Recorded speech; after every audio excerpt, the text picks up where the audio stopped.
Hi guys! 네, 오늘 이어서 영어식 사고방식의 비밀 두 번째 동영상인데요. 그 네 번째는 네이티브는 대명사를 이렇게 쓴다. 네이티브는 you를 굉장히 포괄적으로 쓰고 있는데요. 예를 들어서 그거 큰 사이즈 있나요? Is there a large size? 영어식 사고방식으로 영작을 만들어 보면 Do you have it in a large size? 큰 사이즈로 그거 가지고 있나요? 그래서 이렇게 you를 쓰고 있죠. 이때 you는 your shop을 의미하는 거죠. Do you have this in a smaller size? Do you have this in a smaller size? 그래서 이처럼 you를 포괄적으로 쓰고 있다라는 거. 이번에는 대명사 they를 보면 예를 들어서 그 식당은 친절해. They are kind to customers. 이때 they는 바로 식당 사람들을 의미하죠. 그래서 이렇게 포괄적으로 쓸 수 있다라는 거. 그 다음에 우리말은 저희, 우리 이렇게 확실히 개념이 나눠지는데 영어에서는 저희, 우리 개념을 따로 구분하지 않고요.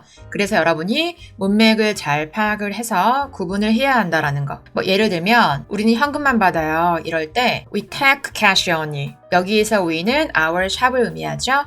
듣고 있는 청자를 포함시키지 않는 거죠. 이때는 한마디로 저희를 의미하는 거죠. 저희는 현금만 받아요. 운송료를 저희가 지불해야 되나요? Do we have to pay for delivery? 이때 we는 our company를 의미하는 거죠.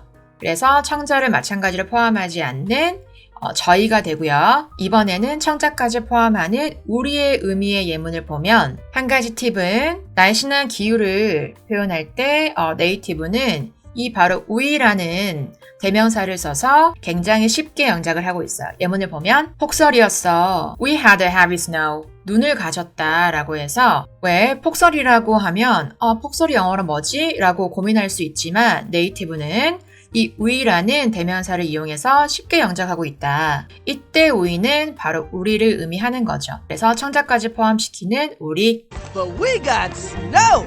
But we got snow. Then we have rain. Then we have rain. 일주일 내내 눈이 내렸어요. We had snowfalls throughout the week. 일주일 내내 우리는 눈을 가졌다 라고 해서 청자를 포함하는 우리. 정오에 점심시간이 1시간 있어요 라고 할 때도 We have an hour's lunch break는 1시간 있어요 라고 해서 1시간 있다 there로 써야 되나 라고 하지만 이렇게 원어민은 쉽게 we를 쓰고 있죠. 그래서 이렇게 네이티브가 쓰는 저희, 우리 구분이 없기 때문에 여러분이 문맥상 잘 파악해라. 다섯 번째 영어식 사고방식의 비밀은 영어에서는 사물을 사람처럼 소유로도 영작할 수 있다. 우리 소유라는 건 바로 가지고 있다 have잖아요. 이 have를 사물에도 쓸 수 있다라는 거죠.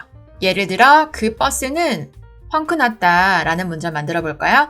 펑크가 났다? 동사를 여러분이 생각하기 쉽지만 영어식은 had a flat tire. 사물이지만 소유의 의미를 쓸 수 있다라는 거죠. The bus had a flat tire. Christian Science Monitor has a flat tire. Christian Science Monitor has a flat tire. Why doesn't your car have a flat tire? Why doesn't your car have a flat tire? 또는 스타킹에 올이 나갔다? 이 문장을 만들어 보면 스타킹 올이 나갔다 뭐지? 올이 나갔다 영어로 뭘까? My stockings had a run. 이때 run은 올을 의미하고요. 그래서 올을 가졌다 내 스타킹이 즉 올이 나갔다 라는 거죠. 이런 문장을 만들다 보면 어떤 학생들은 도무지 이해가 가지 않는데요. 왜 사물인데 소유가 가능하냐고 이렇게 불만을 가질 수 있지만 우리말이 아니어서 여러분이 그대로 그 바로 사고방식을 이해하려고만 한다면 마음을 좀 연다면 영어식 사고방식을 받아들이는 게 조금 쉬울 수 있어요. You have a run in your stocking. You have a run in your stocking. 그의 차는 여기저기 찌그러졌어. 마찬가지로 have를 이용해서 His car had some dent here and there. 여기저기 찌그러짐을 가졌다. Ida, this car has dents in it. And Ida, this car has dents in it. And 그 음식은 아무 맛이 없었어. 이때도 푸드가 맛을 가지고 있지 않았다라고 해서 The food had no taste. And weird stuff like food had no taste. And weird stuff like food had no taste. 그 다음에 또 한 가지 팁을 드리면 영어는 이렇게 사물인데도 사람처럼 쓸 수 있다라는 거예요. 예를 들면 우유를 먹으면 배가 아파 라고 할 때 왠지 If I drink meal, my stomach이 먼저 나올 것 같죠. 내 배가 어떻게 해? 먼저 나올 것 같지만 바로 이 milk를 이용해서 영작을 할 수 있는데요. Milk upsets my stomach. 그래서 milk가 내 배를 배탈 나게 한다라는 거죠. Milk upsets my stomach. I don't want cherry. It upsets my stomach. I don't want cherry. It upsets my stomach.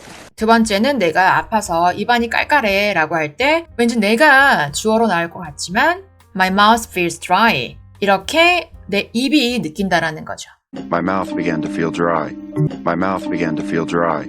내 차에는 5명 탈 수 있어. 이 문장 만들어 볼까요? 내가 태운다. 이렇게 영작을 할 것 같지만 My car seats 5 people. 이처럼 내 차는 5명을 태울 수 있다. 즉 5명의 좌석이 있다는 거예요. 그래서 이렇게 사람처럼 영작을 할 수 있는 거죠. 꼭 기억하시고요. 더 재미있는 동영상 가지고 올게요. 이 동영상이 좋았다면 좋아요, 구독 부탁드릴게요. 바이!